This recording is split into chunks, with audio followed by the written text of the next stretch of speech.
So he uses these two examples, which we'll talk about, famous examples, Jim and the Indians and George the chemist. Using those two examples, he argues that utilitarianism alienates us from our moral feelings, from our projects, and our actions.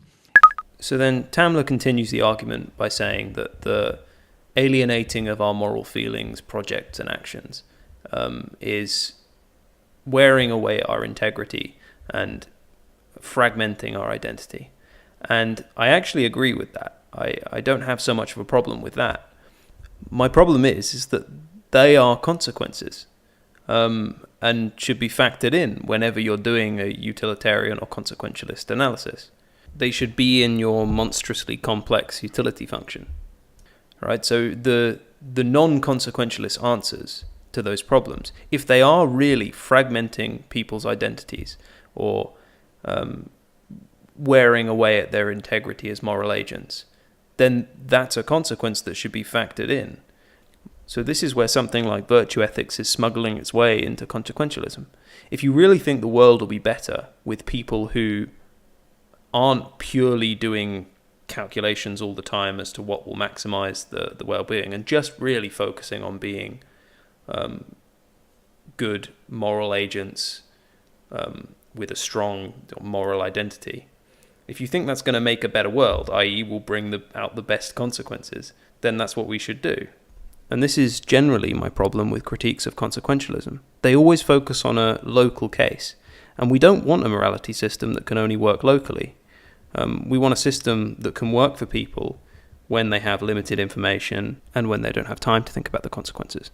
So the core part of it that I disagreed with was this bit where David said that utilitarianism wasn't solely about making the world a better place. And I'll play that little bit. Here's one way to put it. I really believe that the point of morality is to make the world a better place. But that's not what utilitarianism means. What utilitarianism means is having these specific guides to action that are in which you're willing to do the calculations that are solely based on maximizing happiness in the way that you define happiness. So I think I know what David is trying to say here, but I actually disagree. I think that calling yourself a consequentialist is really no deeper than saying you want a consequent world to be better, and the trouble is defining better. It's the reason why a lot of consequentialists don't like to label themselves consequentialist, because it gives the impression that it's somehow you've already figured out the utility function and you already know exactly how to calculate it in every scenario. But that's not what consequentialists are saying. All they're saying is that consequences are the only thing that matter, and any argument that you make for a moral system are based on its consequences.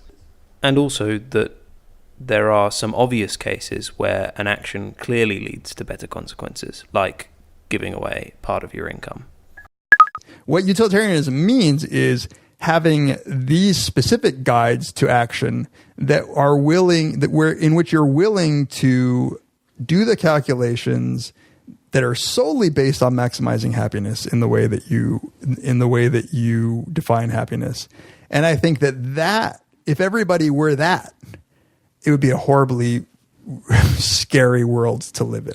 I think people would actually have this lack of integrity, but I also think that people would be making tons and tons of mistakes. This can be summarized as, if everybody just thought about the consequences as a guide to moral behavior, the consequences would be disastrous.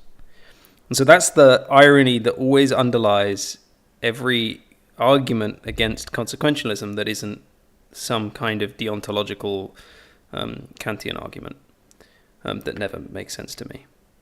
So this is my problem, right? Is that I think David and Tamler are secret consequentialists who just think that for most people, most of the time, doing a cost-benefit analysis on every action doesn't work out. And you actually have to decide to be a virtuous person, and that actually works out better in your life. And that's the key point. It works out better for you. It provides better consequences for you and the rest of the world. So that's the little thing I wanted to say. I'm probably missing a big point. But it's just I wanted to point out that irony. So my challenge is this. Can you come up with an argument against consequentialism that doesn't in the end appeal to the consequences of everyone being guided in that way? Just wanted to finish by saying Very Bad Wizards is a fantastic podcast, and thank you for listening to my little rant about it.